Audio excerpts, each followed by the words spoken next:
Bonjour à tous, merci d'être avec nous. Il est 12h30 exactement. On va commencer dans un instant avec Jacques Davila et Isma Rougenet. Bonjour. Bonjour à toutes, bonjour à tous. Bonjour tout le monde, nous là. Marilène Ferdi sera ensuite avec nous, la directrice opérationnelle du campus Luminance, et puis Patricia Delmas et Marie-Josée Ellis, créatrice du manager et groupe artisanat local, et puis probablement la chronique poste de Myrlène Corentin. Voilà, on commence tout de suite avec de l'eau en toutes sortes, puisque les problèmes ne sont pas résolus, ils sont loin d'être résolus. Avant toute chose, vous avez raison. Avant toute chose, je tiens à rappeler qu'aujourd'hui, 2 juin, c'est l'anniversaire du décès de Félix Proto, le président bâtisseur. Oui. Il faudrait que nos compatriotes s'en rappellent parce que le nombre de bâtiments, de grands ponts, de grandes constructions et d'une vision prospective de l'équipement du pays doit demeurer parce que nous devons continuer à bâtir, construire, développer notre pays, car la seule réponse économique et sociale est le plein emploi de nos compatriotes. Donc, je vous disais que certainement, tout comme nous, vous avez assisté hier soir à cette espèce de lélé pour gogos et gaga, hein, de ça, brouillons les pistes. Effectivement, on a cherché à brouiller les pistes, car... Bouger les pistes. Oui, bouger les pistes, bouger les lignes. Les lignes. Oui, oui, parce que vous avez certainement constaté que tous vous qui avez des problèmes de non-potabilité, de facturation insincère, de recouvrement forcé, de non-réponse du service clientèle, non-réponse du service réclamation du SRAG. Quant aux ordonnateurs historiques qui ont précédé, ils ne vous répondent même pas et vous poursuivent. Quant à la DRFIP en charge des agents comptables et des responsables comptables publics, vous n'avez aucune réponse d'eux parce que c'est un salmigondis. Nul ne sait ce qu'il y a dans l'arrêté préfectoral qui nomme le liquidateur du SIAG ou des RENOC, ou alors des autres régies dont, mesdames, messieurs, je vous rappelle, les liquidations auraient dû être prononcées et les transferts d'actifs et de passifs faits depuis le 1er septembre. Je découvre avec stupéfaction, tout comme vous, que le mot facturation n'a jamais été employé hier dans un débat qui a duré 53 minutes, montre en main. C'est dire la méconnaissance profonde devant toutes les déclarations, toutes les gentilles. On aurait dit que c'était une information pour essayer de vous calmer, d'atténuer votre ressenti qui, nous le savons, est de plus en plus important, car cela ne peut durer, avec des gens qui ne connaissent pas toujours la situation des réalités, ils ne sont pas confrontés aux réalités. Quand je vois Mme Charles, qui est maire de Saint-Laurent-du-Maroni, avec déclaré que j'ai 1000 abonnés en eau, et rien qu'une zone dans mon coin qui a 6000 personnes clandestines qui n'ont pas d'assainissement, c'est ubuesque dans un état de droit, un pays qui se réclame des droits de l'homme, la France, se la produit. Seulement, on oublie que Saint-Laurent-du-Maroni, le Maroni, c'est un fleuve, c'est pas une rivière, c'est pas la Lézarde, c'est pas la rivière Salée. Ça, c'est le premier point. Et qu'elle est membre, il n'y a pas de communauté d'agglo en Guyane, elle est membre d'un district, ça s'appelle. Le district fait 40 000 km². Donc, imaginez que les problèmes ne se posent pas en même terme. Vous avez Mme Moussoun, qui, au titre de la CGT, est comorienne et se retrouve à ce titre au Conseil économique et social environnemental national, et elle débarque parce que vous savez que c'est dernièrement que c'est devenu département et que la loi départementale des Comores n'est pas la même que celle que nous avons connue et que nous n'avons pas les mêmes institutions réglementaires que la Réunion, que la Guyane et même que nos voisins et frères martiniquais. Donc il faut être sérieux, il ne faut pas dire n'importe quoi aux gens. Quand vous entendez quelqu'un qui vous affirme « Oui, oui, oui, nous avons travaillé, nous avons trouvé que pour refaire tout l'outre-mer, remettre en état, faire fonctionner, il faut 1,7 milliard. Alors que rien que pour nous, mesdames, messieurs, révision de prix, réajustement des coûts, aléas divers et imprévus, car sur un chantier technique de cette sorte-là, vous avez toujours des aléas, des divers et des imprévus. Il nous faut 2 milliards. Absolument. Et on ne parle pas des méthodes de financement, mais on nous dit que nous avons un défaut d'ingénierie et on nous propose de continuer à nous envoyer des gens dont nous ne connaissons pas les cursus, qui ne connaissent pas nos réalités, qui n'ont fort souvent pas la compétence technique adéquate pour satisfaire le besoin. On ne parle pas de l'inventaire de nos besoins, on ne parle pas du dégagement de nos priorités, et comme d'habitude, on nous prend pour des gogos et des gagas. Et cela est de notre faute. Parce que quand on porte plainte, vous ne venez pas. Quand on doit désigner des gens pour savoir ce qui se passe dans une commission de surveillance, vous n'êtes pas présent. Quand il y a une assemblée générale d'association, vous ne venez pas. Quand on vous demande de la solidarité sans payer l'avocat, vous ne venez pas. Donc il faut que vous assumez les conséquences de votre choix. Je ne cesse de vous dire et de rappeler Voltaire, le voleur vous choisit, mais c'est vous qui choisissez vos élus et vos responsables. Voilà. Mais à dans tout bitin, ou quoi peut-tu jouer un bitin intéressant? Parce que à des émissions là, quand vous écoutez ces gens-là, si nous débutons, vous obligé à avouer. Par exemple, il fait évoquer la loi, effectivement, du 30 décembre 2006. 30 décembre 2006, qui, si vous voulez, il vient très en retard par rapport à la directive 4 de l'Union européenne. Parce que, directive 4 de la dit, chaque citoyen doit être ni accès à l'eau dans des conditions acceptables économiquement pour tous. C'est très, très important. Tu dois répéter ça. Il doit ni accès à l'eau pour ses besoins d'hygiène et son alimentation. C'est-à-dire que pour y payer brais, à part pour y payer qu'il y a acheté de l'eau en bouteille, il faut de l'eau là quand il va à potable. Pourquoi bref de l'eau là? Donc, et chaque monde doit être disposé ça. Ouais. Donc c'est très important. Et il rentrait dans la loi française le 30 décembre 2006. 6 ans après directive cadre à l'Europe qui était forcé, il fait des pressions sur la France. D'autres bitins ont dit, en cas on a dit oui, dans une situation là, pour faire, oui, il faut innover. Alors, innover, c'est récupérer de l'eau de puits, mais c'est, alors, nous allons retourner, alors que c'est comme ça, nous lever, et ça, sont bitins inadmissible que nous ne pas récupérer de l'eau à la pluie. Guadeloupe, de la pluie tout le temps. Ensuite, il faut recycler les eaux usées, tout recycler comme dans l'eau travail. Et ensuite, il faut plus de transparence dans la gestion. Donc, il y a des gestions là, il n'est pas transparent, et nous savons ça bien. Ça, bon. Alors, les mesures prioritaires, il y a dit ça, il va faire plaisir, écoutez bien. Alors, 3 mesures prioritaires. Alors, premier objectif à eux, faire en sorte que pani coupure d'eau. Arrêter son scandale. C'est pourquoi nous avons dit Guadeloupéens, là où victimes de coupure d'eau, ou pas dans le cadre de service public de l'eau potable. Et c'est son priorité, hein, arrêter les coupures d'eau. Mais les coupures d'eau sont un scandale, on veut dire. Et moun ka osé présenter mon facture ou quoi couper de loyer tout le temps. Deuxième bitin, un tarif social, oui, effectivement. Puisque comme tout le monde doit être ni de l'eau dans des conditions économiques viables, il faut bien un traitement social pour moun pas de l'argent. Parce que yo quand vous donnez des factures bon, mais c'est mon qui vient fou. C'est mon pas ni l'argent pour payer facture là.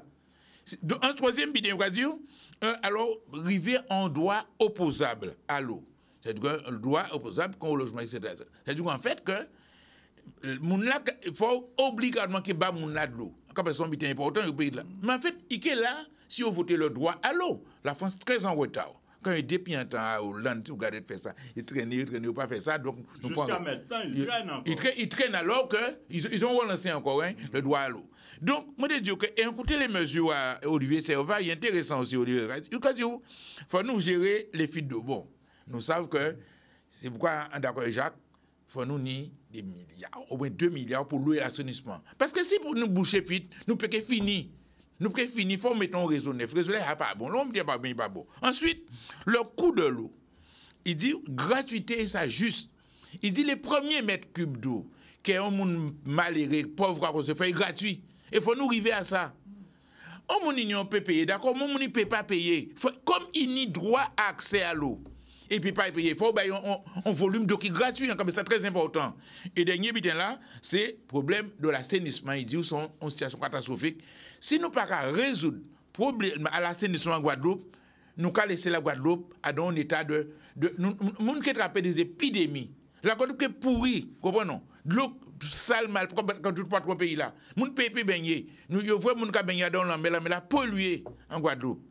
Et rivière des Pères, etc. Je rappelle que l'ARS avait fait un rapport qui disait en 2019 que si dans les 10 ans à venir, nous n'avons pas pris les mesures drastiques et draconiennes immédiates, il n'y aura plus d'autorisation de baignade sur aucune plage du littoral de Guadeloupe. Et je constate que hier, on parle d'aller traiter de machin,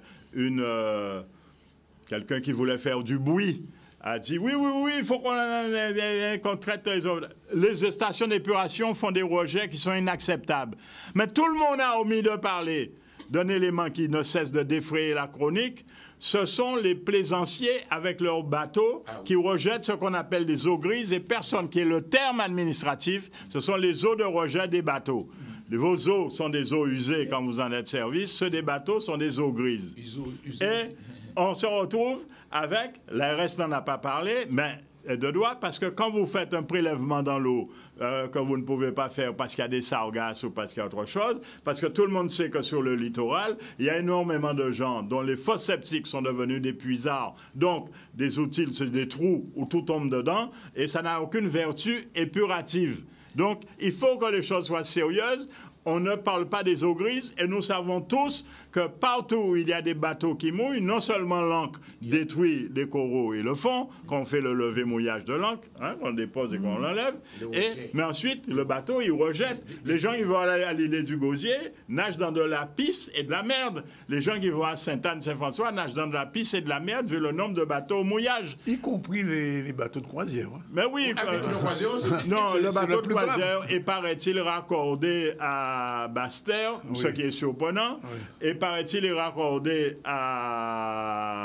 au port de Pointe-à-Pitre, ce qui est surprenant parce que quand on connaît l'état du réseau de bas du fort à Pointe-à-Pitre et quand on connaît l'état de déclassement, de dépréciation de l'unité de Pointe-à-Donne qui a plus de 40 ans, donc n'est plus aux normes, parce que les normes ont évolué au 1er janvier 2023, normes européennes applicables à la France, elles sont encore beaucoup plus draconiennes. Nous n'étions pas en conformité au 31 décembre 2022, ce ne sont pas à celles du 1er janvier 2023 que nous le serons. Donc il faut que, mesdames, messieurs, vous vous rendez compte des devoirs que vous avez envers vous-même et vos enfants, car vous ne pouvez pas continuer à être les bras croisés, passifs, à regarder la déliquescence perdurer. Alors, il a parlé, ils font un petit reportage à Trois-Rivières, c'était comique. Et c'est ça qu'ils vont l'eau, mon l'eau. Alors, c'est mon n'a pas qu'à ni de l'eau même. Il va ni de l'eau, on peut dire union réserve de l'eau, mais comme c'est quand il 45 jours sans de l'eau. Alors, et maman pas ni de l'eau. Maman a dit qu'objet, vous faites bien, vous faites si réussir, boire de l'eau, etc. Et il y a quand une facture quand même. Il pas dit de l'eau, pendant au moins 3 mois, facture à 64 €. Ouais. Il dit, il paye ça. Et ça juste, il paye. Ouais, alors, comme il dit, il paye, il dit, ça comme ça, c'est comique là, il dit, il faut couper de l'eau là. Il faut bien essayer de couper de l'eau là. Déjà, on ne doit pas couper de l'eau. Mais comme il pas dit de l'eau, on va couper qui vite. Vous allez couper quoi? Il dit, on va couper qui vite, pas dit de l'eau, on va couper de l'eau là. Donc, il faut un gros faute. Même s'il fait, même s'il pas dit de l'eau, il faut un gros faute. Hein. Mais il pas dit de l'eau. On ne peut pas dit de l'eau, peut pas présenter une facture. Jacques Patela, malheureusement, des fois, on rentre à Rino. On m'a dit, c'est Bougla. Il a dit, moi, pas ni de l'eau. Il a dit, oui, nous au courant. Il a dit, mais c'est quoi vos factures pour moi? Il a dit, oui, mais c'est la procédure. Mais on pas ni de l'eau. On pas ni de l'eau. Et à la bourse, on côté en l'air, en haut, c'est mon pas ni de l'eau. Pas ni de l'eau, c'est pas débris, d'ailleurs, même, il a porté, il a pris un bidon, enfin. Il a pas ni de l'eau. Il y a au courant des problèmes là. Qui a fait facturation et ça? C'est très, très important. Alors, et c'est mon fait plainte là. Tout c'est intéressant parce que l'émission là est intéressante, pas parce que du fait qu'il y a des informations. Il fait plainte là, alors c'est mon a dit bon, il fait si potable, tout le monde sait l'eau là, pas potable. Mais moi, en cas vrai ici les machins analysent à l'ARS. Ouais. Mais c'est mon a dit comme ça que à l'œil visible, quoi voir de la salle, de la qu'a senti, de la pas d'être qu'a senti. Ce qu'on doit sentir corrompu, on ne doit pas d'être cassé. Ça veut dire qu'il y a la matière organique. Il y a un décomposant, etc. De la pas d'être cassé. D'ailleurs, quel que soit habitant, on ne pas là, depuis qu'il a senti, on ne peut pas au point. Donc, de la pas senti. Ensuite, on le monde, qui a dit ça, c'est mon hypothèse plainte. Là, il a dit qu'on s'est dit que fait de l'eau, il y a mal ventre, diarrhée après de l'eau là. Non, l'eau là, c'est vraiment un danger. Et nous, d'accord, en cas bien rapport, effectivement, à Mission Inter-Inspection des Passants en 2018, il a dit que nous avons une situation très grave, ni une menace pour la santé publique en Guadeloupe. C'est un putain sérieux de l'eau, on ne peut pas plaisanter de l'eau. C'est excessivement grave, pourquoi ça, on ne peut pas prendre ça à la léger. À partir du moment que, à présent, si de l'eau là arrive à Casa, il y a une maladie. Mais bon, parce que de l'eau là, il faut un texte clair. En cas de l'Ibazot, chaque monde doit être ni de l'eau, accès à de l'eau, dans des conditions comme vivables, pour sa consommation et pour son jeune, pour il peut laver, il baigner, mais pour il peut boire aussi. Laver lingerie. Donc, normalement, mon doit être manger, mais pour il laver, pour nous boire, mais pour il boire, c'est pour consommation. Donc, quand nous avons une situation qui est très très grave. Et puis tout ça, et on a dit, alors, 25 millions, 25 millions par an. 35 millions par an sont accordés à l'ensemble de l'outre-mer. Mais quand même, association, quand on fait 35, après ça va. Pour ensemble, leur diviser ça par chaque pays ou quand vous venez ça veut dire qu'il nous faut un demi-siècle, 50 ans pour arriver aux milliards 700 millions de leur évolution. 50 ans de 35, ça fait 1700. C'est du foutage de gueule.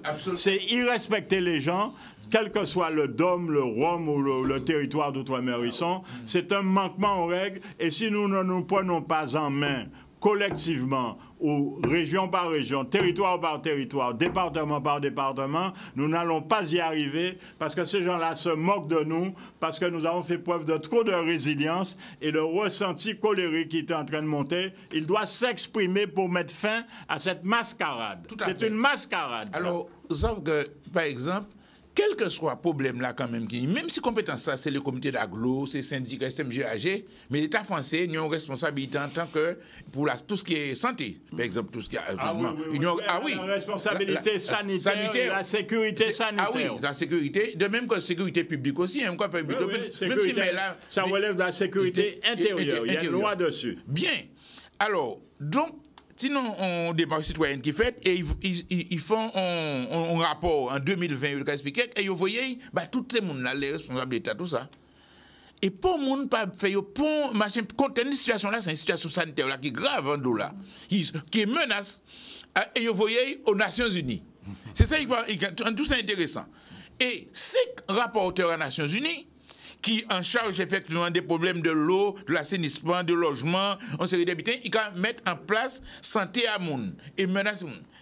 Ils ont écrit la France en 2021. Ils ont dit comme ça qu'il n'y a pas de problème de santé publique pour la Guadeloupe. Donc, il faut l'État français faire face à ce problème-là.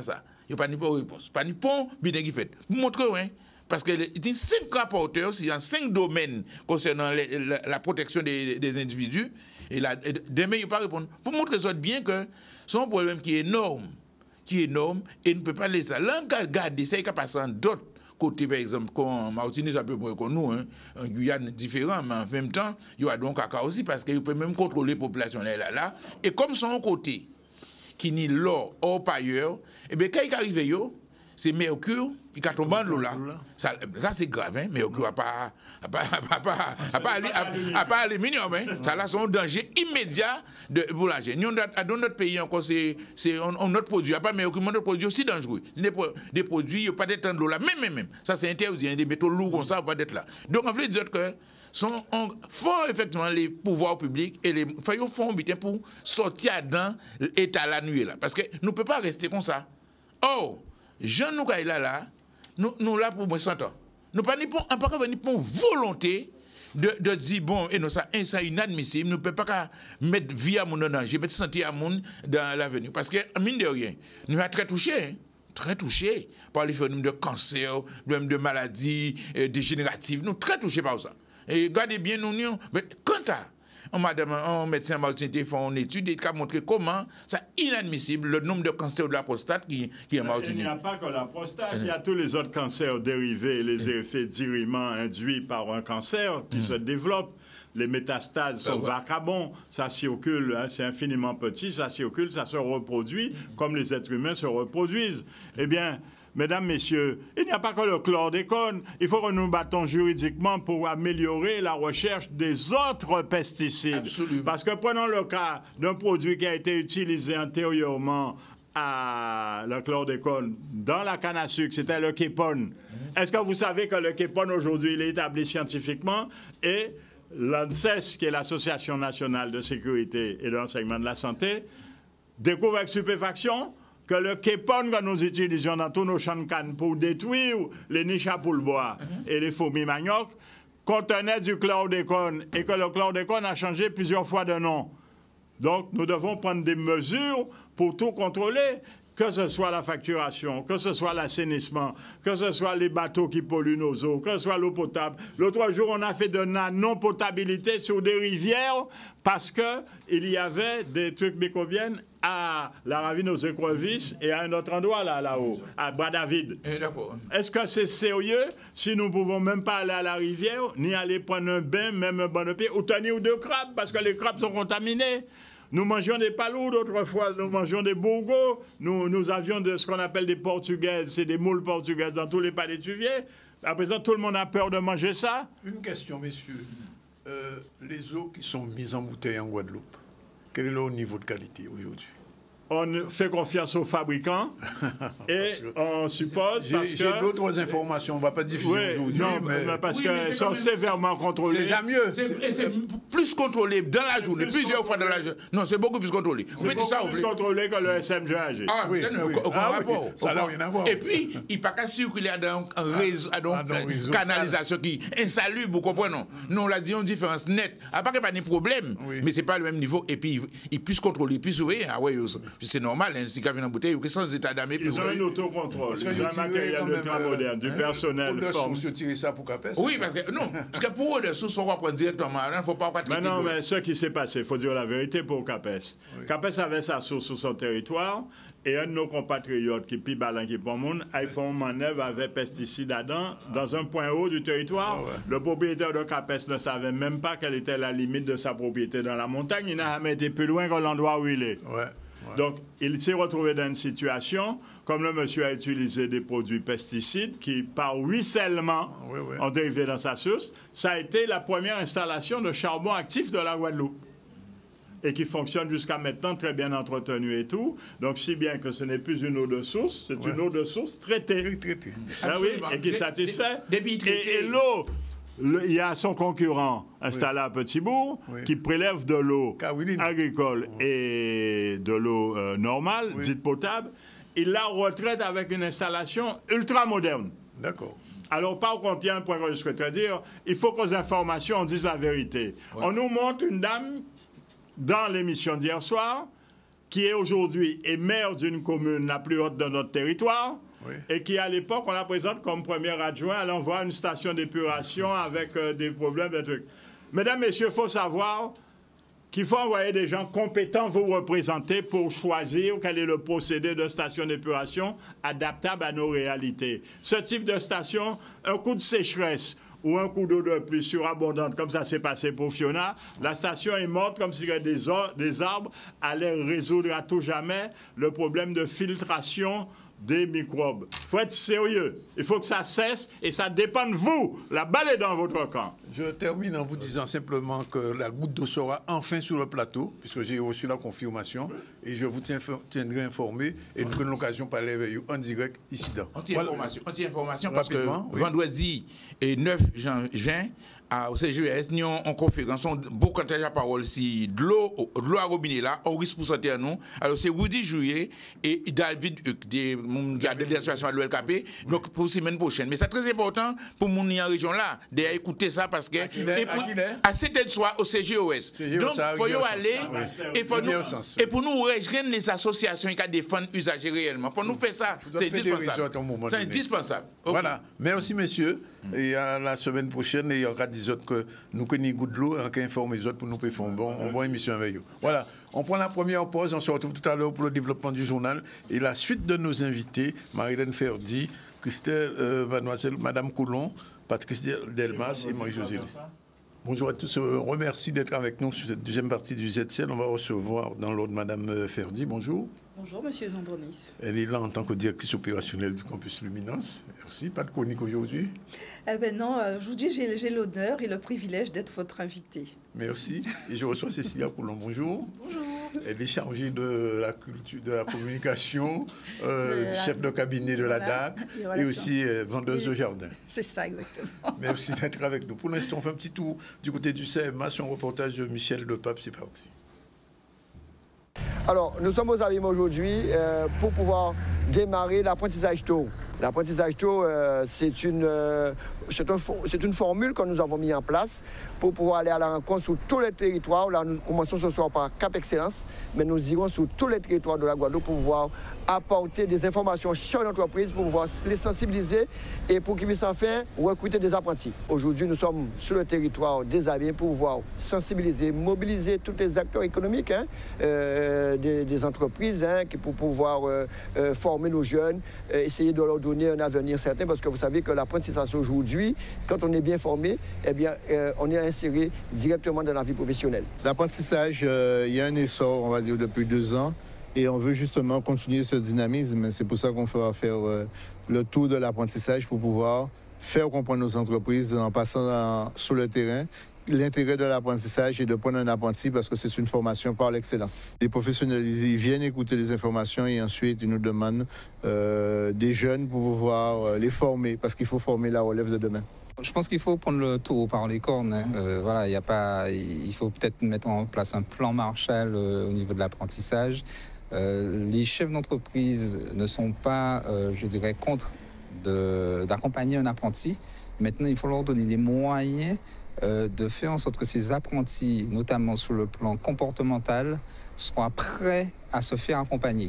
Je pense que c'est là le nœud du problème. Il faut trouver comment accompagner ces chefs d'entreprise pour faire en sorte que ces apprentis s'insèrent durablement dans cette voie.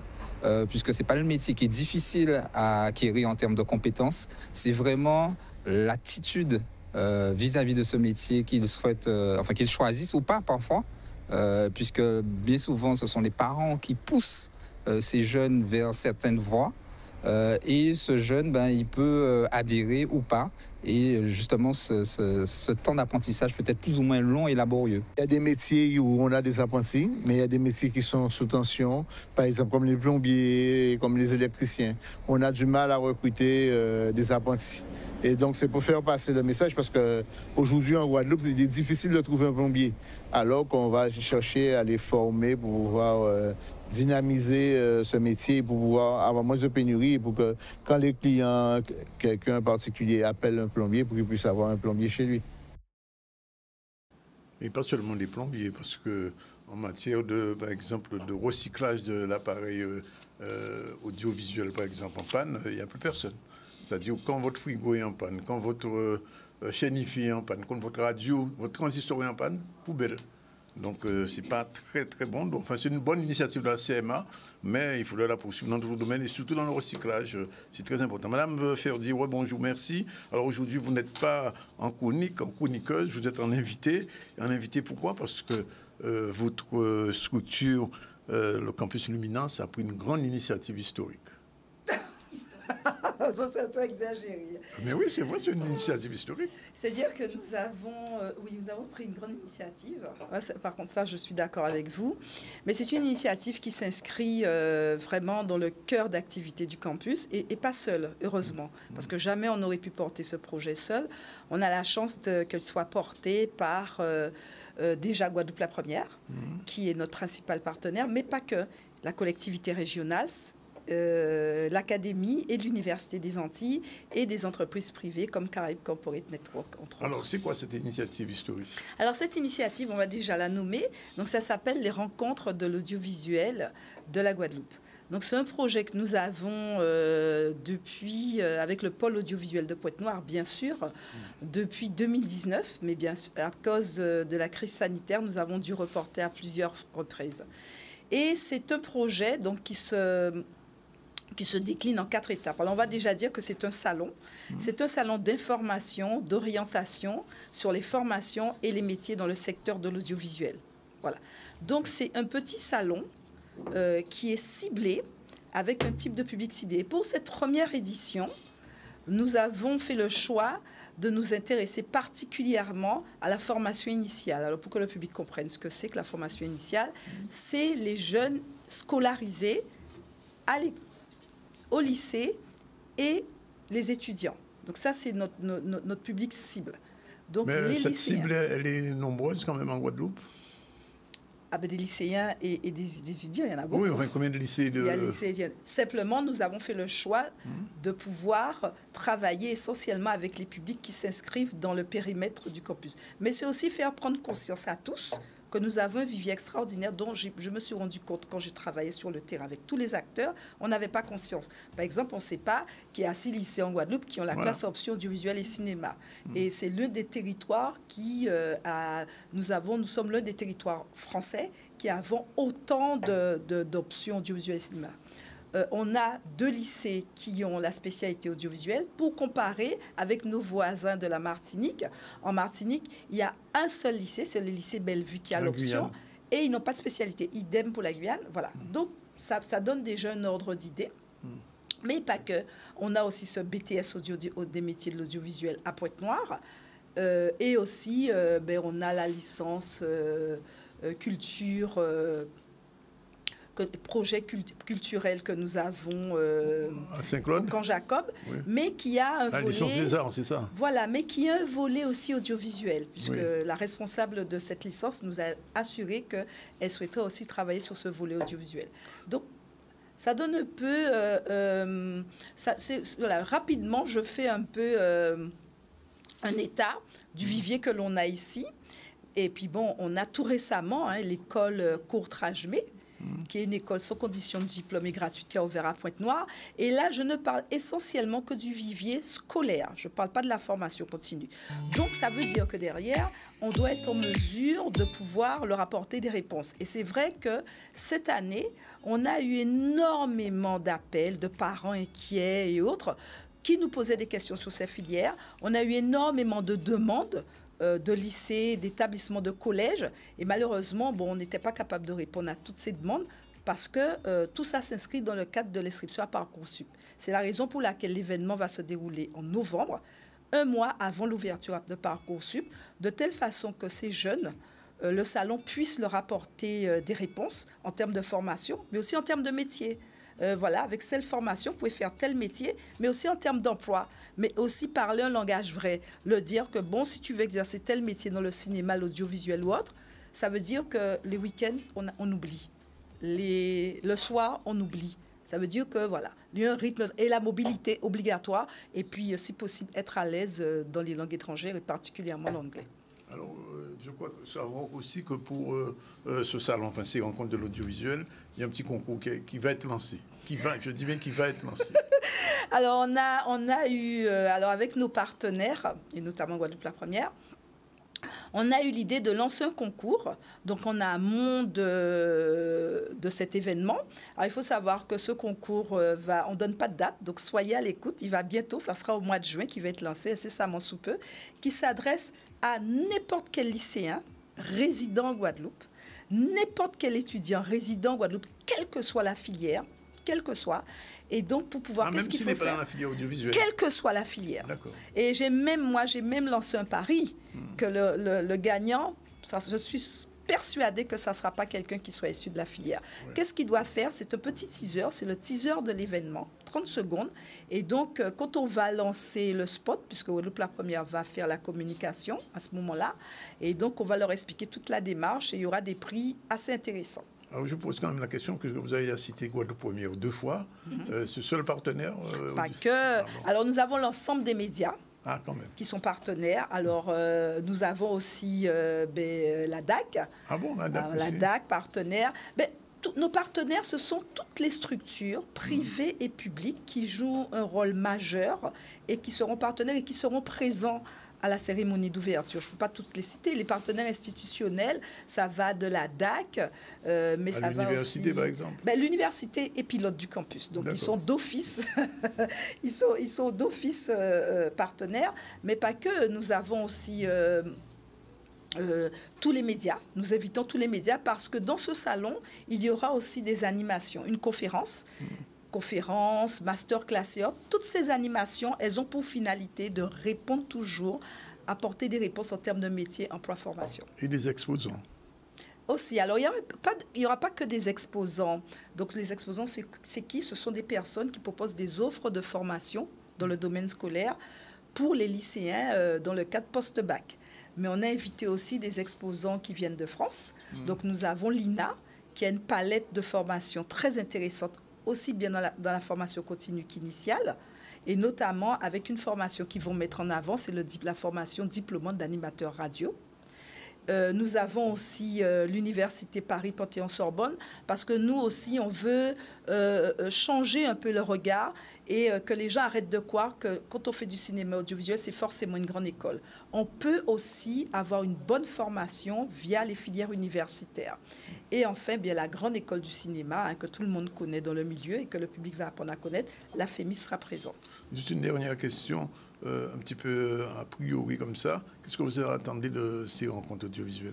Alors, nous, pour cette première édition, ce qu'on aimerait, alors il y aura une évaluation de satisfaction, puisqu'on a un label, pour savoir exactement ce qui ça a plu et qu'est-ce qu'il en ressort. C'est bien sûr qu'on puisse apporter ces fameuses réponses en termes d'emploi-compétences et que quand le parcours ouvre, que les jeunes aient suffisamment d'informations pour se positionner. Mais aussi changer le regard sur le métier. Lutter contre les représentations. Vraiment, la grande priorité pour cette première édition, c'est changer le regard. Et c'est la raison pour laquelle on n'a pas que le public lycéen et étudiant, c'est aussi les parents, mais c'est aussi les professeurs, les psychologues de l'éducation nationale, c'est eux aussi et quelques professionnels.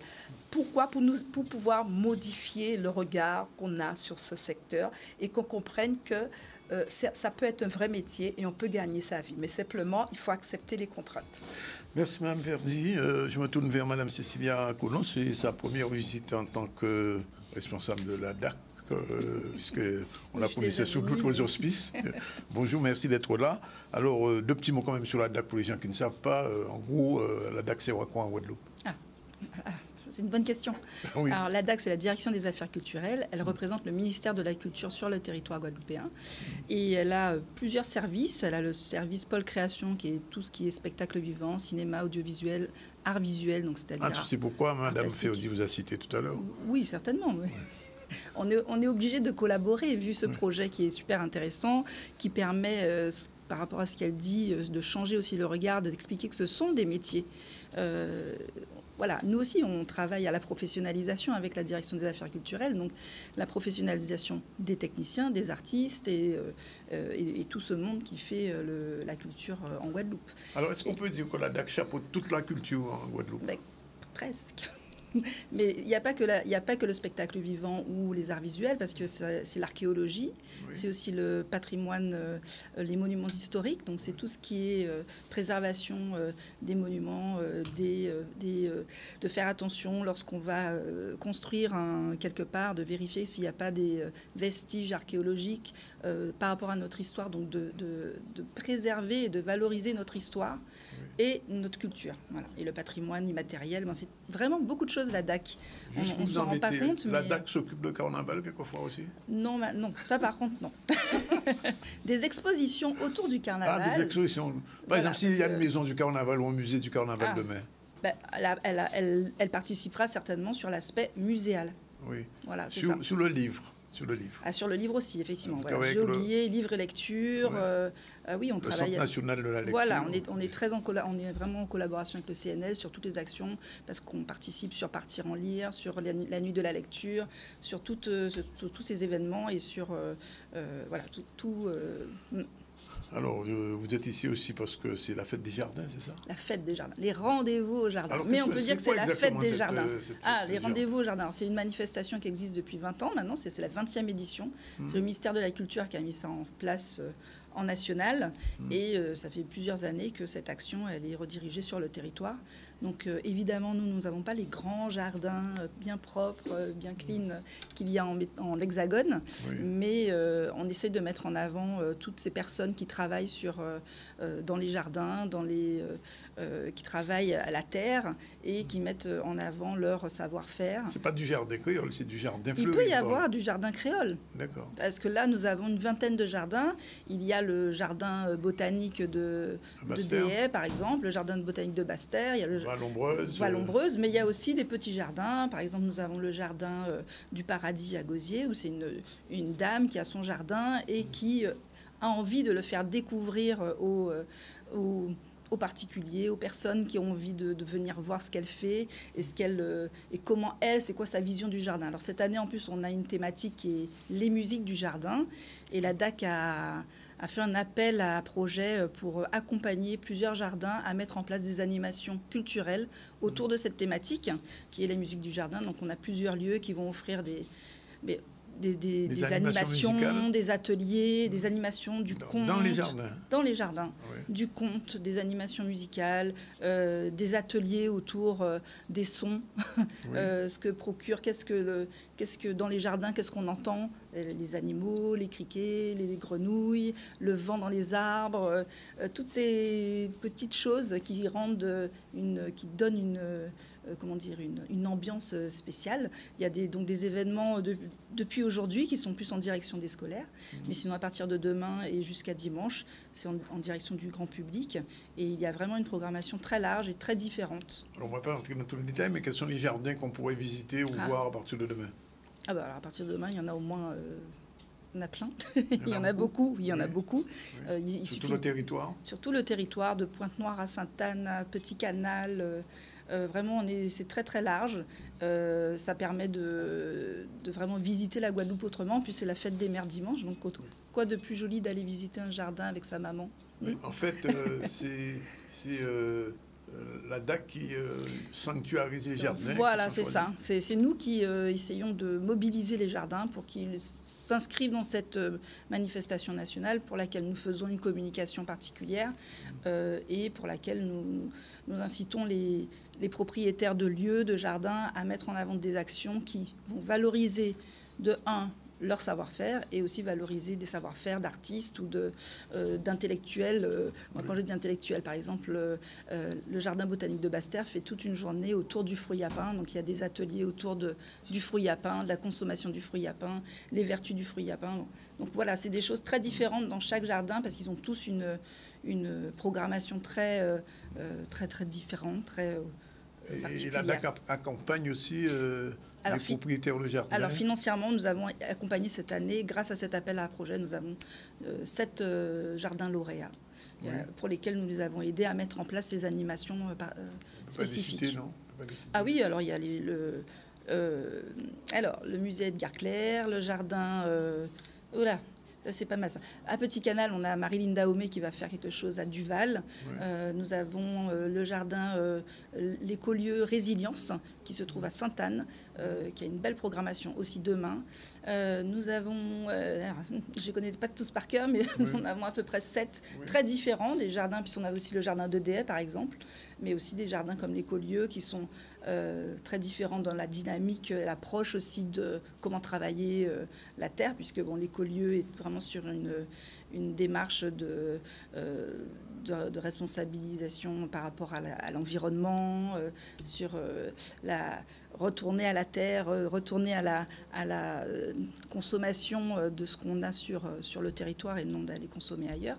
Donc ce sont vraiment des actions très différentes. Et c'est ça qui est intéressant parce qu'on peut vraiment trouver de tout dans cette programmation. Alors il y a eu il y a quelques semaines la fête des musées. Oui.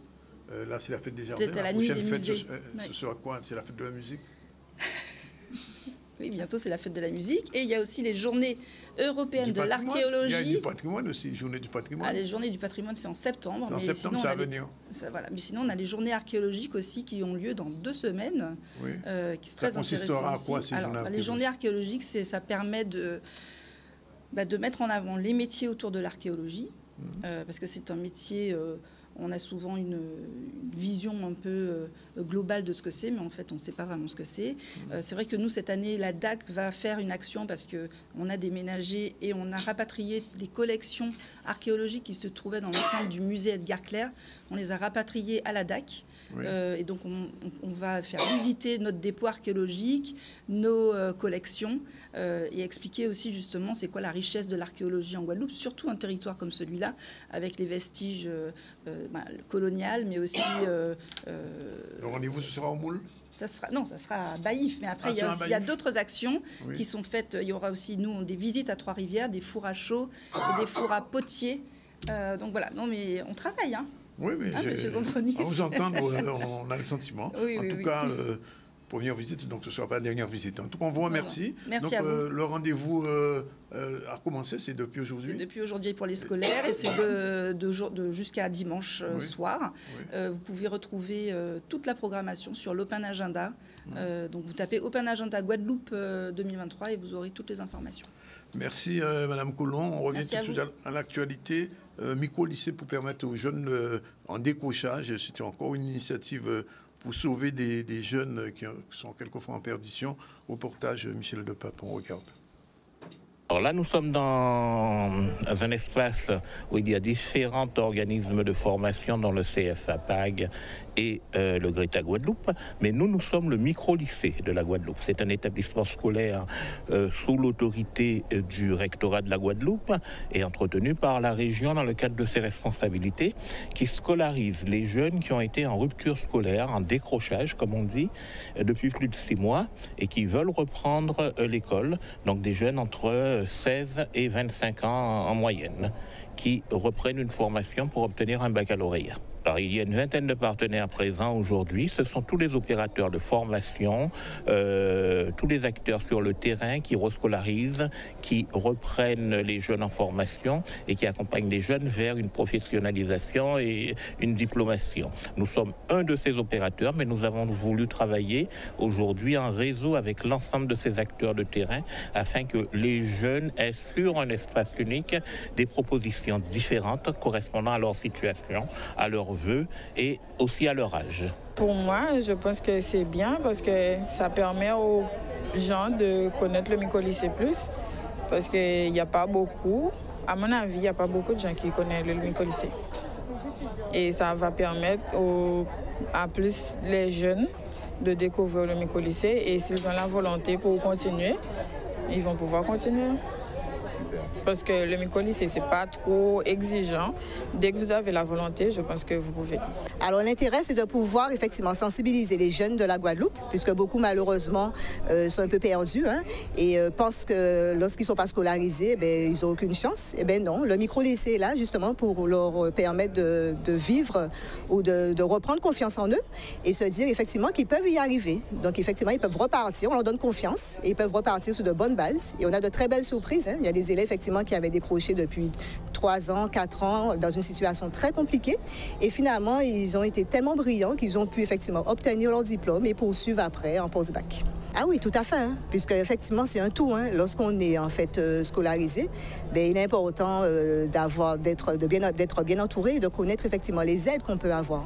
Parce que c'est pas toujours évident pour un jeune lorsqu'il veut retourner à l'école, il y a des freins. Et là, ces organismes sont là pour leur permettre de voir effectivement qu'ils peuvent être aidés. Ils ne sont pas seuls dans ce parcours scolaire et qu'ils peuvent avoir le soutien effectivement de plusieurs partenaires pour les aider justement à atteindre leur objectif. Voilà, on va prendre notre deuxième pause dans le ZCL. On va se retrouver tout à l'heure avec Mme Patricia Delmas, Marie-Josée Ellis et un peu plus tard, Myrlène Corentin. Pause, à tout de suite. Sur le plateau du ZCL News, on va recevoir dans un instant Patricia Delmas. Bonjour. Bonjour. Sans le sac, vous mettez sur le sac. Voilà, merci. Et bien sûr, Myrlène Corentin. Bonjour. Bonjour. Ça va?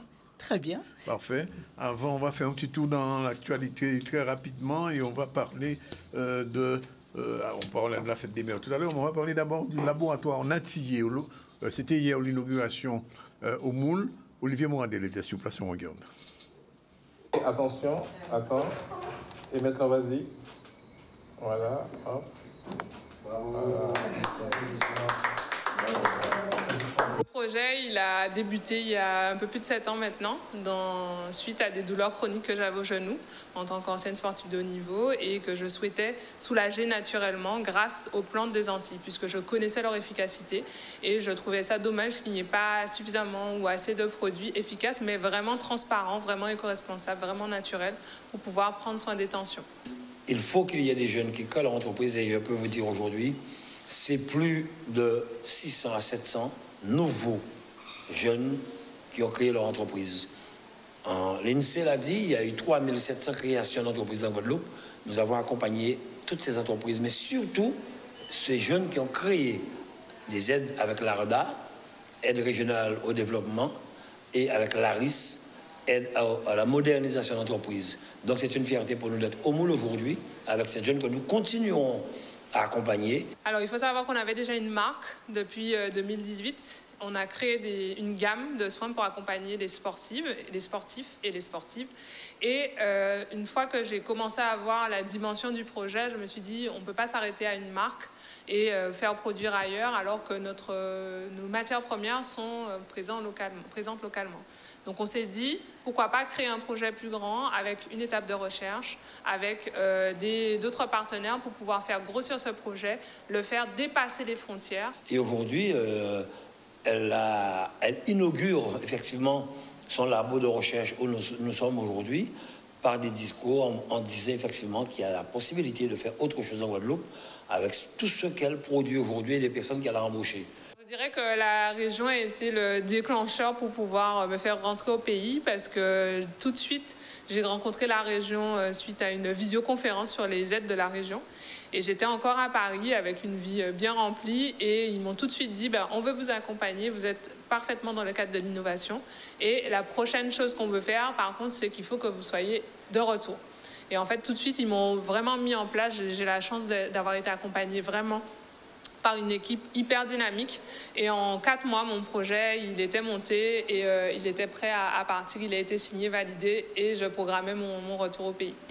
Fini cette histoire de collectivité, fini cette histoire de récolter le bien de papa et maman. Il faut que nous puissions créer en Guadeloupe. Nous avons de quoi, nous avons de la matière, nous avons des atouts. C'est à nous maintenant de pouvoir créer des entreprises et créer de la richesse et de l'emploi. Environ 20 points de vente pour l'instant et notre but c'est d'étendre vraiment ce maillage sur la Guadeloupe, mais aussi au national et à l'international. Nous avons vraiment ces ambitions, surtout par rapport au JO 2024 et nous avons énormément d'ambassadeurs sportifs, nous avons des sportifs de haut niveau, nous avons des sportifs internationaux qui utilisent déjà les crèmes dans le milieu du football, dans le milieu du basket et le but c'est vraiment d'avoir notre place dans les bacs, dans les starting blocks pour pouvoir vraiment agir sur la prévention santé de ces athlètes, mais aussi pour tous nos seniors qui ont de l'arthrose, pour toutes les personnes qui souffrent de mal de dos chronique et qui ne trouvent pas de solution, pour améliorer leur qualité de vie, pour réduire leur douleur, pour soulager leurs maux. Voilà, elle était venue ici il y a quelques temps et puis on voit qu'elle a beaucoup progressé puisque maintenant sa marque est reconnue et on attend justement, comme elle dit, les Jeux Olympiques et voir un peu l'utilisation des produits natillés. On aura l'occasion d'y revenir. Alors, on va changer de sujet puisqu'on va parler de la Poste au plus près de chez nous ou de chez vous. Bonjour Madame Corentin. Bonjour Danick, bonjour téléspectateurs, bonjour tous nos facteurs et tous nos charclés de la Guadeloupe. Alors, vous êtes venu parler, parce qu'on le voit, un produit, pas nouveau, mais enfin un produit quand même important, surtout en période de fête, Colissimo. Explication. Ben exactement. Là, en ce moment, avec nos facteurs et nos charclés, on a créé, enfin, comme tu dis, il existe déjà le PAE. Donc, c'est une offre sur mesure. Hein, donc, c'est prendre, le remplir et le déposer, le donner à notre facteur. On est sur des mois festifs. Oui. On est sur l'estival qui arrive, Danick. On a nos enfants, nos étudiants qui vont partir. Et en fait, on a une offre avec un forfait, 7 kilos, qu'on puisse remplir. Oui, 7 kilos. La résistance de la boîte. Oui. Et en fait, c'est récupéré. Quand on a payé son prix, on n'a plus rien à payer. Il y a tout dedans. C'est le remplir. On paie le prix et prêt à expédier, Danick. Oui, voilà. Oui. Donc, on est sur Colibri depuis le mois dernier. Et puis là, sur le mois, on s'est dit vraiment, parce qu'il y a un frein, on sait déjà, on ne va pas parler de la douane, de tout ce qui se passe. Oui. Tout ce qu'on va mettre à l'intérieur... inférieur à 45 €, on peut. Il y a encore des artisans, on voit partout, hein, Madame Damas. Y compris une bouteille de punch, on peut mettre dedans. Y compris 1 litre d'alcool pur, plus des punches, on peut faire plaisir. Et pas trop tard, la fête des mères, c'est dimanche, mais même si ça arrive après, ça réchauffe le cœur, Danick. Oui, ça c'est sûr, ça c'est sûr. Alors quand même, ça signifie que quand même les facteurs, ils ont du travail là avec ça. S'il y a 4 Colissimo dans un paquet ou dans une adresse, ce ne sera pas rien. Ben, ce ne sera pas rien. On rajoute, comment dirais-je, du travail dans la sacoche du facteur. Et en fait, c'est prêt à expédier. Ce qui est bien pour les facteurs, c'est qu'ils peuvent l'emmener. La petite mamie qui est chez elle, qui veut faire plaisir à ses enfants, celui qui est alité ou qui ne veut pas se déplacer. On sait maintenant la proximité. Et puis, nous, à la Poste, on s'y occupe. Hein. On est dans le maillage territorial, on est partout. Avec quand on vient nous visiter en bureau, on peut l'acheter. Et nos facteurs vous l'emmènent. Vous remplissez tranquillement à la maison. Et vous dites, tiens, monsieur le facteur, demain, je suis là. Vous passez récupérer. Ah bon, il passe récupérer. Ah, il peut passer récupérer aussi. C'est même plus la peine d'aller à la Poste. Nous pas ni voiture à pain, mais nous ni voiture à produit. À Colissimo. Alors quand même, Yolène, le Colissimo, il est bien monté, mais quand il est démonté, il est comment? Facile à l'emploi, Danick. Oui. Quand je le récupère, c'est en Voilà. Il est comme ça, Danick. En fait, il est tout plat. Ouais. Tu vois, il est vraiment comme ça. Tellement facile d'utilisation. Hop, je l'ouvre. D'accord. Et je confectionne ma boîte. Ouais. Voilà, c'est vraiment un prêt à expédier. Je mets tout ce que je veux dedans, Danick. Ouais. J'ai l'alias pour remplir juste derrière. Expéditeur, destinataire, ce que j'ai mis dedans. La valeur, 45 €, on ne dépasse pas. Oui. D'accord? Ça, c'est très important. Sinon, vous taxez. Ah bon, au-delà de 45, c'est taxé. Vous savez ça, Danick. De Ouais, la France à ici, particulier, c'est 200, c'est 400 maintenant. Oui. Et de chez nous, à la métropole et ailleurs, c'est 45 €. Alors, au fait, on ne dit plus métropole. Hein. On dit hexagone, qu'est-ce qu'on dit? Oui, enfin France, c'est encore mieux. On dit France. Voilà, c'est un produit vraiment de Guadeloupe à là-bas. Donc, nos facteurs, c'est disponible dans la voiture. On peut passer le récupérer. Tu vois, il est facile d'emploi. On le remplit. On voit des artisans. Hein, on va sur toutes les foires. On voit de belles choses. J'ai vu des sacs. Moi, j'ai déjà envoyé ma fête des mères. Hein. J'ai acheté un beau sac qu'un artisan de Guadeloupe a fait avec les couverts et j'ai mis dans la boîte avec une petite bouteille de rhum pour réchauffer. J'ai envoyé ça à ma soeur. Et on remet au facteur. Et on a de l'express aussi, hein, pour ceux qui sont en retard. Jusqu'à demain, Danick, on fait 15% sur les chronopostes, les belles boîtes que vous voyez. Et sur celui-là, je ne dirais pas de prix non plus, on n'a pas de promo, mais on peut l'envoyer. La semaine prochaine, ils vont tranquillement profiter les bienfaits de la Guadeloupe. Alors, quand on est directrice du développement du marché couvrier, mais aussi des nouveaux services partenaires, c'est quoi exactement tout ça? Alors, c'est sur le mariage territorial, on avait déjà présenté les relais postes, on a des commerçants qui travaillent avec nous. Faut toujours les redire de temps en temps. N'est-ce pas? Et en fait, les derniers en date qu'on a, on a le Rézé qui a ouvert et où nos clients peuvent aller et trouver les mêmes services et offres de la Poste chez eux.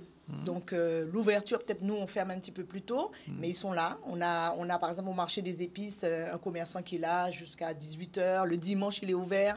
Donc, moi, si toute la semaine, je travaille, j'ai besoin d'envoyer un colis, je vais sur le marché, je peux me rapprocher du commerçant. Le dernier qu'on a ouvert à Vieux Habitants, pareil, il y a la station-service, je fais mon essence, je vais envoyer un petit colis, je vais à la station, je vais prendre mon colis, je le fais et j'envoie à la famille. Oui. Et il y a ce qu'on appelle les relais de la Poste urbaine. Qu'est-ce que c'est exactement? Mais c'est ça, c'est toujours les commerçants. Voilà, par exemple, à Carrefour Express à Colin, pour ne pas citer, ils sont ouverts jusqu'à 20 h. Et bien voilà, c'est des relais de la Poste. Oui. C'est vraiment le terme. Donc en fait, la Poste a créé de nouveaux services. On a des nouveaux services que j'ai déjà présentés ici. On aide les personnes isolées, enfin les personnes... Exactement. On a veillé sur mes parents. Oui. C'est une visite que le facteur fait. On a en ce moment Géoptis, c'est des caméras embarquées où on enregistre les routes pour pouvoir améliorer. Parce que très souvent, quand ta route tombe dans un trou, tu te dis « Waouh, est-ce que la DDE, est-ce que la commune ne voit pas ?» Donc aujourd'hui, on a des facteurs qui enregistrent et puis après nous, derrière, on fait un travail qu'on remet. Et pour que les choses soient réparées, il n'y a pas que, il y a l'adressage aussi. C'est un vrai problème en Guadeloupe. Donc, en ce moment, on fait. Il y a les fruits qu'on amène à l'école. Et là, les repas qu'on a commencé, on a commencé avec Trois-Rivières. Ça se passe très bien. Et toutes les communes vont s'embarquer. On pense à nos seniors, le bien vieillir à domicile. Donc, voilà, dans les nouveaux services, on embarque beaucoup de choses. Tout est faisable. Il suffit de faire une offre sur mesure. Vous nous en parlez et nous mettons ça en œuvre. Je ne peux pas ne pas poser la question. Alors, comment ça se passe désormais dans le Nord-Grande-Terre? Nettement mieux, c'est reparti. On a bien vu sur Petit Canal, on a été présent sur Port-Louis, il y a moins de réclamations. Tout est rentré dans l'ordre, je dirais, Danick. Alors, on disait que la Poste bougeait, maintenant la Poste est apaisée? Apaisé, tranquille, et en ouaille. En ouaille. Oui, en ouaille. D'accord. Bon, ben on prend note. Alors, s'il y a un besoin d'une connexion téléphonique, il y a un numéro? Oui, à Madame Corentin, vous pouvez m'appeler. Hein, j'anime toute l'unité commerciale. Je suis au 58 60 30. J'ai une adresse email, myrlène.corentin. guéret@laposte.fr. Voilà. Bien. Après, il y a le service consommation, 36 31, 36 34 pour les professionnels. Nous sommes disponibles et dans tous les bureaux de poste. Nous avons ce qu'on appelle des référents pros. On a des facteurs aussi pros qui peuvent répondre sur les offres et services de la Poste. Juste une précision, le Colissimo, c'est aussi du Chronopost? Non, c'est pas pareil. Le Colissimo, c'est une offre colis. Le Chronopost, c'est de l'express. Et on a aussi des prêts à expédier, 3, 6, 12 kilos à la disposition de la clientèle. Là, c'est vraiment sur colis, le seul produit que nous avons en prêt à expédier. C'est-à-dire, je prends, je remplis et j'envoie. Et 45 euros, hein, c'est ça? La valeur de ce que j'envoie, Danick. Oui, ce qu'on envoie. Oui, ce qu'on envoie. Il ne faut pas dépasser 45. Donc, si dans la même famille, on va envoyer... Oui, parce qu'on va parler de la fête des mères avec la dame qui est là. Bonjour. Madame Delmas. Madame Delmas, bonjour, merci d'être là. Bonjour. Alors, vous avez un marché artisanal. C'est réglé, là? Oui. Le problème est non, résolu? mon mari a dû partir rejoindre et la police municipale, malheureusement, est obligée d'intervenir. Oui. Alors que le but du marché artisanal, l'idée m'est venue puisque au mois d'octobre, là, le mois dernier, il y avait le marché... aux épices qui concourt pour être le plus beau des marchés de France.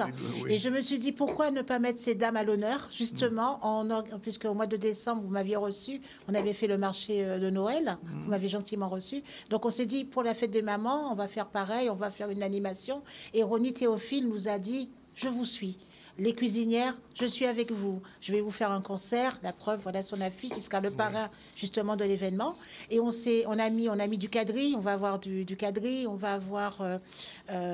défilé de mode. Philippe Abon, c'est ça? Oui. C'est Philippe. Voilà, il ne faut pas que je me trompe sur son prénom. Monsieur Abon, qui sera là aussi avec tous ses copains. Il y aura du Groca, il y aura du Zouk, il y aura Monsieur Virapin, Jocelyn qui sera là aussi. Donc on aura de belles têtes d'affiches guadeloupéennes. On aura les cuisinières qui vont cuisiner. On aura 40 artisans qui vont exposer. On aura 70 cadeaux à distribuer comme ça aux mamans. Donc une belle opération toute la journée. Et là, on m'appelle en catastrophe au moment où j'arrive chez vous. C'est pour ça que je n'ai pas eu le temps de faire un coup de peine ni rien, pour me dire, les marchandes manifestent. Elles souhaitent pas. Pourquoi elles manifestent? Elles veulent pas parce qu'elles estiment qu'à 16h, elles veulent qu'on débarrasse tout pour qu'elles puissent mettre leur camion pour débarrasser leurs marchandises. Vous avez prévu de 8h à 18h? De 8h à 18h. Alors, finalement, l'accord est trouvé? Il y avait déjà un accord, puisque avec les services techniques de la mairie, ce que je viens de raccrocher avec la police, le directeur, le responsable, il a dit, mais on a tout prévu, elles vont passer par la rue Saint-Jean-de-Perse. Donc, comme on bouscule leurs habitudes, donc elles manifestaient, donc elles empêchaient, je peux faire un coup de pub, à Chapitante d'installer les tentes, puisqu'on a à peu près 30 tentes, pour pouvoir ne pas... Voilà, elles manifestaient carrément, elles ne souhaitaient pas que la manifestation ait lieu, quoi. C'est quand même bizarre. Votre manifestation quand même est maintenue demain. Hein? Ah oui, elle est maintenue dès... Alors, on vous invite, madame, à venir présenter justement votre colissimo.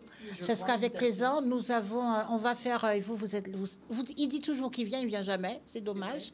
Non, on peut jamais. Pas être partout, oui, mais demain, soyez là. Il m'avait promis de venir. Mais oui, mais on peut pas être partout. On reçoit tellement d'invitations. On fait une inauguration à partir de 10h demain et on a fait venir un traiteur. Il y aura une dégustation de vin avec un énologue guadeloupéen. Pas guadeloupéen, le meilleur de Guadeloupe qui sera là. On va faire déguster du vin, on va faire découvrir des mets, et après on va présenter les différents artisans. Donc on est en partenariat avec Cap Excellence, la mairie de Pointe-à-Pitre, artisanat local, et l'Union des commerçants de Pointe-à-Pitre qui nous suit au fait sur cette opération. La rue Frébeau sera fermée dès le matin, donc on pourra circuler. Et il y aura le ballet il y aura du gospel pour démarrer, mais on aura vraiment une très très belle journée. Et ce serait regrettable qu'à cause de... Bon. Je ne sais pas s'il faut dire à cause. Alors, je vous garantis que Myrlène sera là. Oui, parce que c'est parfait. C'est parfait. Oui, c'est parfait, parce que vous allez pouvoir présenter. Il sera avec vous, et ce sera bien de présenter. Vous verrez, de la part, si Yannick ne vient pas, mais je viendrai vous faire un petit salut. Myrlène viendra. Elle va me représenter. Ah ben, venez prendre un petit peu, venez découvrir un petit peu, manger, rencontrer nos artisans. Et puis, ça fera plaisir, parce que tout le monde voit faire la photo avec vous. On va passer manger quelque chose. Ah ben, avec les cuisinières et les autres artisans qui seront présents. On vous le promet cette fois-ci. Alors, par contre, je bondis parce qu'on est à la période de la fête des mères, mais on peut envoyer des colis. Par exemple, j'ai 2 colis. Je veux profiter justement du marché artisanal pour acheter plein de choses pour mes enfants qui sont à Nice et à Toulouse. Oui. Nous serons présents. Je pars déjà. Attention, Patricia, pas plus de 45 euros. Oui, pour ne pas dépasser. Plusieurs personnes, donc elle prendra plusieurs colis. Plusieurs personnes, c'est plusieurs colis. C'est plusieurs colis. On ne va pas tout mettre dans un seul colis. Non, Dani, attends, quand je joue en commerce en main, Dani. Plusieurs colis. Voilà. Et ça me donne une idée parce que je suis à mon compte, je suis dans le développement. J'ai une société qui s'appelle SDC Event. Je fais de l'événementiel, mais je suis aussi du développement commercial. Ce serait bien que chez chaque floriste, qu'il y ait un relais. Ça permet aux gens de venir déposer, acheter et et de profiter pour découvrir le commerçant. Et aujourd'hui, on ne va pas chez un fleuriste que quand on a un deuil, malheureusement. Oui. Il y a la fête des mères. Pour la fête des mères aussi, on y va. Oui, mais ce aussi. serait bien de faire des relais colis chez les commerces de proximité comme les fleuristes. Elle est directrice du développement, donc elle a entendu. C'est une bonne idée, j'ai entendu. Hein. Et c'est pareil, les fleuristes, vous pouvez nous contacter parce que nous sommes capables de livrer des fleurs, des roses. Voilà, c'est dit. Voilà, ça, c'est pas mal, c'est dit. Et ça serait bien de mettre ces relais colis chez les fleuristes, puisqu'en métropole, c'est comme ça qu'elle Merci, mesdames. Voilà. À demain, Patricia. Et Myrlène aussi à demain. Et on revient à l'actualité, le séminaire sur la filière du rhum. On va souvent trouver du rhum chez vous demain, à consommer avec modération, bien sûr. On regarde ce reportage. Cette formation est née l'année dernière, donc nous sommes en train de clôturer notre première promotion qui a démarré en octobre 2022. Donc cette formation est née d'un vrai besoin territorial en matière de professionnalisation et de compétences en matière pour la filière rhum. Donc la question a été mais qu'est-ce qu'on peut proposer sur notre territoire guadeloupéen pour justement ces élèves qui cherchent à se professionnaliser dans la filière. L'idée ici était de pouvoir répondre aux besoins, répondre à la demande de tous ces professionnels du vin, du rhum qui espéraient avoir justement des collaborateurs formés, qualifiés en œnotourisme, en gestion opérationnelle, en marketing, en commerce. Donc cette formation vient vraiment répondre à cela. Alors ce programme se découpe en 4 blocs de compétences distincts. En l'occurrence, c'est un bloc 1 autour de la commercialisation du rhum, un second bloc autour du marketing, un troisième bloc autour de l'œnotourisme et un dernier bloc autour de tout ce qui va traiter de l'administration et de toutes les problématiques liées à l'exportation du rhum. Le rhum fait partie des produits du terroir de la Guadeloupe. Donc en tant que distillerie bastérienne, nous avons besoin d'hommes et de femmes qui vont constituer les équipes de demain et qui vont répondre aux nouveaux enjeux de la premiumisation des rhums agricoles, premiumisation qui s'effectue sur le marché local et sur le marché international. La particularité de ce bachelor, c'est qu'avant même de l'ouvrir, on avait déjà des entreprises qui étaient demandeuses, qui attendaient des apprentis, qui attendaient des alternants. Donc le but aussi de ce séminaire, c'est de faire connaître ce bachelor à tous nos jeunes, tous nos apprentis, justement leur disant qu'il y a de la demande, il y a des professionnels, il y a un véritable besoin, parce que les clients aussi ont besoin d'avoir des conseils de qualité, des conseils émanants de personnes qui les reçoivent et qui s'y connaissent vraiment. Le rhum est un produit extrêmement spécifique. Les spiritueux ont énormément de caractéristiques qu'on doit vulgariser pour notre clientèle locale et par extension la clientèle internationale. Être dans le domaine, ça m'a permis de découvrir énormément de choses. Je pensais connaître des spiritueux, parce que moi-même j'en suis consommateur et c'est ce qui m'a poussé vers cette filière. Mais au final, je me rends compte que je ne connaissais pas tant de choses que ça, qu'il y a beaucoup de choses à apprendre sur les spiritueux. On a déjà commencé le processus de recrutement avec notamment des alternants qui n'avaient pas forcément de formation sur les spiritueux ou encore le rhum et que nous avons formés en interne. Et à l'avenir, il paraît opportun d'avoir aussi des étudiants mieux formés aux spécificités de nos produits. Ce n'est que le début et puis ça permet de former les jeunes guadeloupéens à des postes qui sont à développer et certains postes qui seront vacants. Du coup, ça permettra aux jeunes Guadeloupéens de se faire une place sur le marché du travail au lieu que ce soit quelqu'un d'autre qui vienne de l'Hexagone, de l'étranger. Voilà, c'est le dernier épisode du ZCL News aujourd'hui. On va recevoir nos 2 derniers invités du parcours santé Château. Alors, expliquez-nous un petit peu. Bonjour, merci d'être avec nous tous les deux. Bonjour. Qu'est-ce que c'est ce parcours santé des Châteaux? Peut-être dire que bon, on va laisser quand même aux femmes l'honneur, mais bon, puisque bon, nous sommes à l'initiative de l'organisation, oui. C'est un parcours santé qui comprend des ateliers qui permettent, enfin, Madame Cancel en parlera, permettent à tous les invités et tous les participants de se retrouver, d'avoir un check-up. Bon, on en parlera pourquoi. Et puis, ils vont terminer ce programme avec une randonnée nocturne sur une petite distance de 7 km, bien sûr, à la Pointe des Châteaux. Alors, ça commence à partir de quelle heure? Ça commence à 15h45. 15h45, exactement. Sur la route de la Pointe des Châteaux. Voilà, exactement. Oui. Exactement. Et c'est sur le domaine agricole de Chassin. C'est un domaine le seul domaine où il y a le moulin. Et donc, il y aura après de ce parcours santé. On va un petit peu examiner les gens, les checker, comme on dit. C'est la Semaine nationale de prévention du diabète. Tout à fait. Prévention du diabète de type 2, qui se déroule du 2 au 9 novembre. Oui. Donc, à ce parcours de santé, nous sommes partenaires avec l'association Formidable et nous allons organiser des ateliers sur la connaissance du diabète, des ateliers sur l'alimentation. Nous allons faire remplir un petit document pour pouvoir faire le test de l'hérédité, savoir quelle est la possibilité de faire un diabète, de découvrir qu'on a un diabète de type 2, si ce n'est pas déjà fait. Et donc, ça sera surtout de l'information. Il y a le contrôle de la tension. Oui, il y aura le contrôle de la tension, mais comme d'habitude, habituellement, nous faisons aussi le contrôle de la glycémie capillaire, mais là, l'objectif n'est pas de contrôler la glycémie, l'objectif est de discuter avec les gens, parler du diabète de type 2, de la prévention primaire du diabète de type 2, et leur permettre de savoir quel est le score, quelle possibilité ils ont de découvrir un diabète. Alors, vous savez, des fois, avec le simple score-là, que les questions que nous posons, et il y a un chiffre qui est donné, et avec le score, il nous arrive de trouver des personnes qui ont un score très élevé, disant que d'ici les 2 ans à peu près, ils vont faire un diabète. À ce moment-là, nous faisons un petit contrôle et il nous arrive de trouver des personnes avec des glycémies anormales déjà à ce stade, alors qu'elles ne le savent pas. Oui, c'est une maladie silencieuse le plus souvent. Tout alors, à fait. donc, il y a quand même un petit parcours de combien 2 km combien? Ce programme leur permet de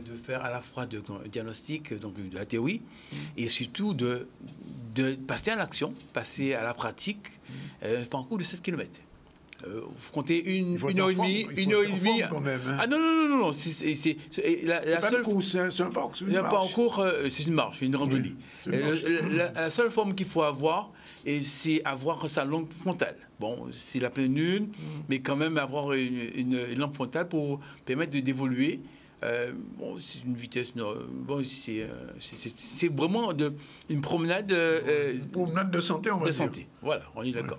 Bien. Alors, je voudrais rajouter que le thème de la semaine nationale, c'est diabète et activité physique. Voilà l'une des raisons pour lesquelles on est associé. Et on va parler des bienfaits de l'activité physique. Il y aura un atelier aussi, par le biais duquel on va parler de la prévention par l'activité physique adaptée. Oui. Et compte tenu que ça se fait le soir quand même, il faut avoir... La lampe frontale. Au moins les baskets, la lampe frontale. Basket et lampe frontale. Oui, au moins de ça. Le reste, un peu d'eau, mais bon, on peut gérer. Alors, que vous dise que nous sommes nombreux comme professionnels, des médecins, plusieurs, parce qu'ils sont aussi aujourd'hui, nos médecins sont très engagés dans le sport, une diététicienne, une psychologue, et puis on devrait pouvoir encadrer l'ensemble du public sur cette manifestation qui est gratuite, qui est ouverte. Et puis qui est de santé aussi. Et qui est de santé publique. Oui, en tout cas, merci d'être venu dire ça. Et les gens qui sont diabétiques dans la région de Saint-François, mais pas que, n'importe où. Oui, les gens de la Guadeloupe qui peuvent se rendre à cette marche 15h45 à Saint-François, sur la route des Pointes des Châteaux. Et après, vous serez checké, comme on dit. On va passer un petit contrôle. Et ça permettra de vérifier votre taux de diabète. Alors, je précise, pas particulièrement les gens qui sont diabétiques, nous attendons le tout public, puisque c'est de la prévention. Même ceux qui ne le sont pas et qui ne le savent pas encore. Particulièrement les personnes qui ne le savent pas, qui ne le sont pas, mais qui ont peut-être un facteur héréditaire, un facteur présent. Bien, nous attendons particulièrement ces personnes-là. Bien. Ben, on vous remercie d'être venu dire tout ça. Et puis, bonne marche demain. Merci beaucoup. Et puis, peut-être que vous serez. Ah ben, on ne sait jamais. Saint-François, c'est tout près. De toute façon, donc, il suffit d'y aller. Voilà, je rappelle que depuis le début du ZTL, on a reçu Jacques Davila et Isma Auguenet pour leur chronique habituelle de l'eau en toutes sauces. Ensuite, on a reçu Marilène Ferdi, la directrice opérationnelle du campus Luminas. Nous avons reçu aussi Cécilia Colombe qui est venue nous parler de la fête des jardins qui aura lieu, qui a commencé aujourd'hui et qui se prolonge jusqu'au 4. Nous avons reçu aussi Patricia Delmas, organisatrice de l'événement qui se tient demain au marché des épices. Finalement, ça se passe, pas de problème, c'est opérationnel. On a ensuite eu Madame Corentin, Myrlène Corentin, la directrice de développement du marché et des courriers colis. Elle est venue nous présenter nouveau, le Colissimo, avec une possibilité d'envoyer vos colis directement en remettant au facteur.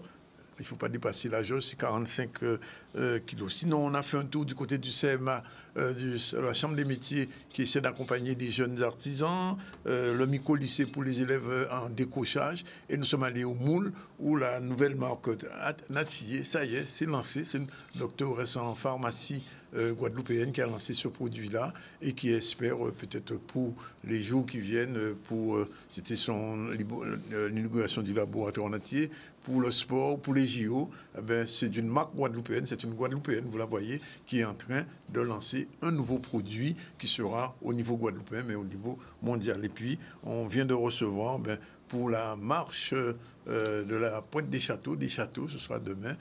Si vous n'êtes pas diabétique, pas de problème. Si vous l'êtes, bon, on le sait déjà, mais surtout ce parcours de santé qui commencera samedi à partir de 15h45. Voilà, tout est dit. On vous remercie pour votre attention. On se retrouve lundi pour une nouvelle édition du ZCL. La réalisation était assurée par Yann avec sa collaboratrice. Je vais parler de Angela Flandrina. Voilà, bon week-end à vous. Et sur les routes, attention, pas rouler trop vite. Parce que je sais bien combien 18 morts depuis le début de l'année, c'est beaucoup, beaucoup, beaucoup trop. En France, ils sont à 3200 pour l'année dernière. Voilà. Ciao, bye bye et bon week-end.